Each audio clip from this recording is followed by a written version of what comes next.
Hello, my friends. Welcome to a collective card reading. Not a pick-a-pile, not for specific people. If you're here and you're inclined to listen, then great, this is for you.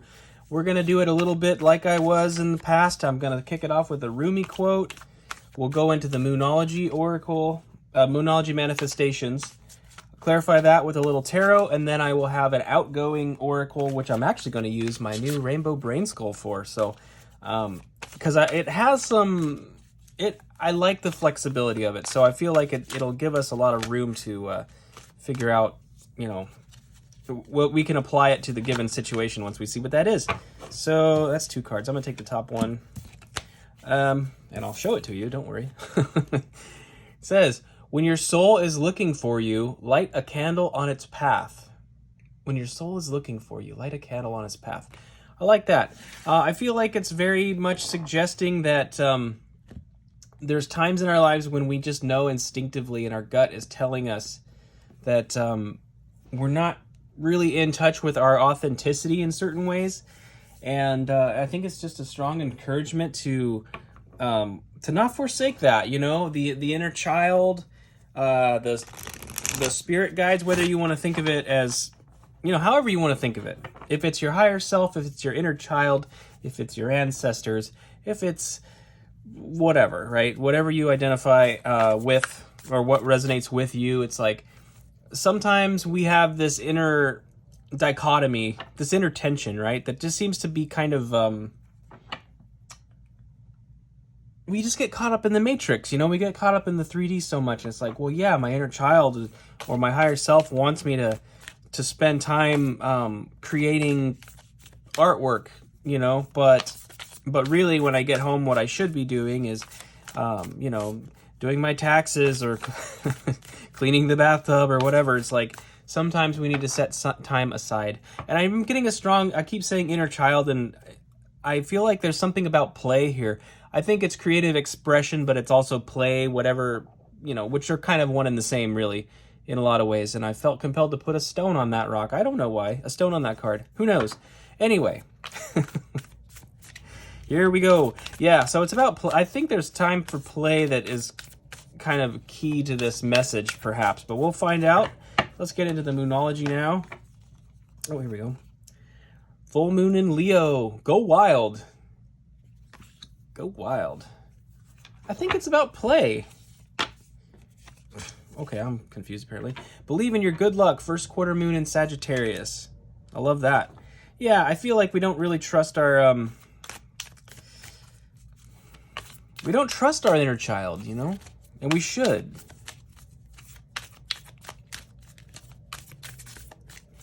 Yeah, the whole message feels like it's about being playful. I'm not sure why though. And our final one here is be humble. First quarter moon in Leo. Be humble. Sometimes, what it reminds me of is like when you're at a party or a social event and people ask you what you do for a living. Like, we identify ourselves by our careers. So what do you do? It's like, oh, well, I'm a systems analyst at, fuck off industries. I don't know why I just swore. Sorry. It's just like stupid. It doesn't matter. It's not who you are. It's just something you do for money. Granted, there are people out there that do what they truly love for a living, and those people are very, very fortunate, and I'm very happy for them. But I imagine they're probably not watching tarot right now either. So this is for the rest of us. It's like, yeah, I'm a whatever, systems analyst or some boring thing. I sit at a desk and I fill out reports and I send those reports to other people at the other desk. And then we have a meeting where we talk about the report. It's like, I don't know. That's not important. So the humility, what am I talking about? The humility is like, I'm so fixated on this. I just feel like what I mean is if you were telling your inner child, say you're an adult, you're a systems analyst and you make over six figures and you're successful or whatever, it's like, and you try to turn around and explain that to yourself as a child, like, do you think your 5-year-old self is going to give a crap? Like, I feel like they'd almost be disappointed. Like, well, you were supposed to grow up and become an army ninja. Like, what are you doing? You were supposed to grow up and be a ninja or a firefighter, or you were supposed to grow up and be a, whatever it is. Take it as it resonates. But I just, I feel like that's the humility. We look to our higher selves. We don't. I feel like we don't look to our younger selves. We think of the inner child as the lower self or something, and there's something to that. This is a rambling ass message. I hope this is making sense to somebody. Okay, clarifying, go wild. We have the Two of Pentacles. Something needs to be brought into balance that's out of balance, and I think it is it feels like work-life balance. It feels like your seriousness with your concept of fun and enjoyment. I feel like basically, again, this is just confirmation that there's definitely a energy of needing to cut loose a little bit here. All right, let's clarify. Believe in your good luck. First quarter moon in Sagittarius. Believe in your good luck. You're not going to lose anything by finding the time to play. It's always a dilemma. I feel like people are, like I said, it's like being creative, having the creative outlet, and we feel like we should be doing something responsible with our time instead of doing the creative fun thing. But there's time. There's time for creative outlets. It's important. All right. We have strength. Believe in your good luck. We have strength. Your inner strength is key. And I'm just noticing, this young lamb on the ground here, it's a little different than taming the lion in the traditional deck. This individual sort of embodies the energy of the lion and is, sitting with the lamb. And it's like, I feel like that's kind of, the lamb, again, reminds me of the inner child. Okay. And we don't demonstrate our strength by bludgeoning that creature, do we? That's not what strength is. There's an element of femininity to that. I know that the strength card is technically Leo, and Leo is a masculine energy sign, but the strength card always felt very feminine to me. It just there's a graciousness to it. And that's kind of the gist of it. I feel like if you're pushing hard, it's like you can believe in your good luck and just calm down a little bit and reconnect to your inner grace. All right, be humble. Let's clarify, be humble. Thank you for bearing with me, by the way. I got into a bit of a side tangent there. It was channeled for somebody, but I know this message is all over the place. Okay, King of Pentacles. Be humble, King of Pentacles. The thing about the King of Pentacles that's kind of interesting is he has enough. He has what he needs, and he's not chasing, right? He's enjoying an aspect of his life. In other words, the work has been done, the bread has been made, and the fruit has been harvested, and he's sitting and enjoying. And with this humility card, and I guess considering the previous rant that I randomly went on about being a systems analyst, I don't even know what that is, by the way. I'm just open and honest with you. I don't know what that is. So, yeah, I'm just a crazy guy on the internet. But anyway, King of Pentacles, there's a humility in recognizing the blessings that you have and just resting, sitting, and enjoying them. There's a strong call to just be in an energy of an enjoyment here.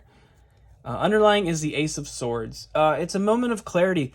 If you slow down and you allow that inner child to create and to have fun and to just relax a little bit, I feel like it's going to bring a big clarity of mind.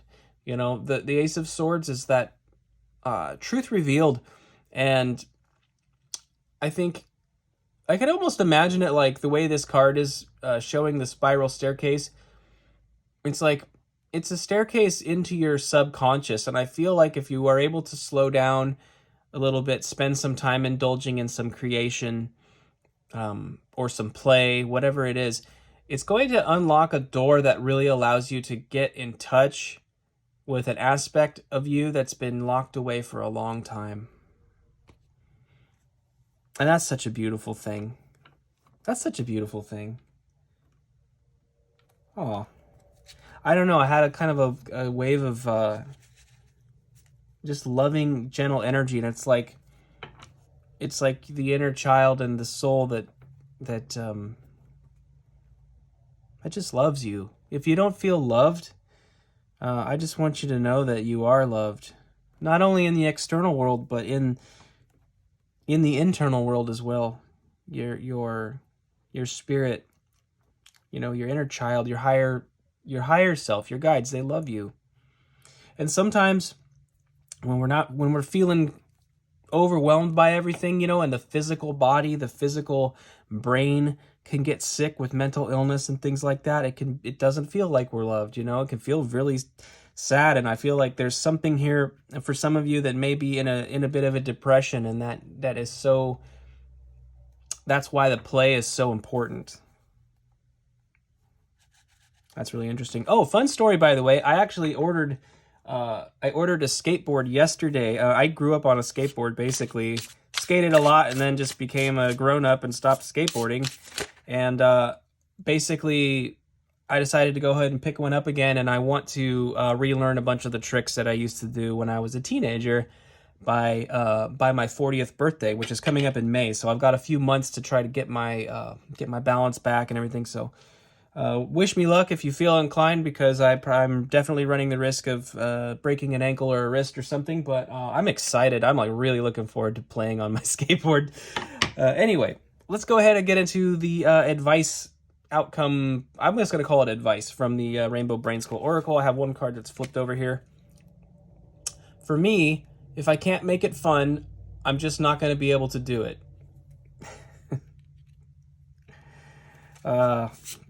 Thank you, Spirit. I just appreciate it when the cards confirm my hunch, because I say such I sound like a lunatic sometimes in these videos, and it just is nice to have that confirmed.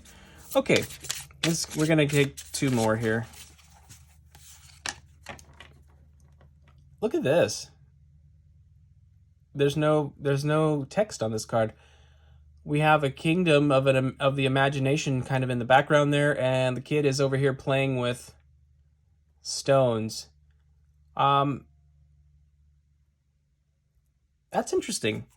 Playing out in the 3D, it's like, you know what this reminds me of? This reminds me of grown-ups playing with their phones. It's like the whole world of the imagination is over here that could be engaged with, right? But instead we're over here kind of playing with our phone. I don't know. I mean, obviously that's not a phone. It's like a kid playing with rocks, but he's ignoring the kingdom behind him. That's really interesting. I hadn't seen that one yet. I've never seen one with no text before. That's interesting. All right, and our last one here. Ride ends. Choose arm position. Okay, it's a reminder of our temporal nature, my friends. We might as well end it on a note like that. But basically, in the context of this whole thing and the theme of career and working on our money and everything else, it's like we worry about these things. We worry about our future, and it's wise to do so. But at the same time, ultimately, the result is the same. We have two guarantees in this life, and that is death and taxes. And death, I think, is so scary because it's the unknown to many of us, but I don't believe it's the end of anything. I believe it's simply a change. We can't have life without death. We can't have one without the other. And it's just the process of a cycle repeating. So remember, my friends, every cell in your body was, that material was in another living organism at some point, probably multiple times over. And before that, it was it was part of an exploding star. It's like you're made of stardust, right? So it's never, this iteration of you may come to an end in some way, but there's a part of you that goes on perpetually. And whether you believe in the idea of conscious reincarnation or not, I personally do. It's not really the you that you are. It's something beyond that in a lot of ways. And so it's just I think it's just a reminder to not take life too seriously. It's like you can enjoy the ride, or you can be terrified of the ending. Dang, that's kind of heavy. This whole thing, you know, as fun as it was, it is a little bit heavy in a way. Underlying here, just real quick, might as well. You choose every piece of content you consume. Oh yeah, that's so true. And I kind of feel like that's the gist of it too. It's like you're consuming content is all about experiential things, right? And it's just simply a matter of perspective shift. I just feel like this whole message is collectively saying it's time to get back in touch. You know, where have you gotten so consumed by the 3D that there's a need for an awakening and a remembrance of the spiritual, you know? And I think it's really a call to get back into fun, into creativity, into fun, into enjoying life and not taking it so seriously. Yeah. Okay, friends, well, that's what I have for you. Thank you for being here with me. I hope this resonated. If it does, please hit the like button. Sorry for dropping the F-bomb for no reason at all. That was a bit random for me. I've gotten way better about cussing. Like, I pretty much backed off of that entirely, but there it was. It just came out. But it was for a purpose of channeling. For some reason, your job is not that important, guys, in the grand scheme of things, your career, whatever. I don't know what it is. It was for somebody, and if it's you out there, I hope that was helpful, and I will see you next time, friends. Thanks so much.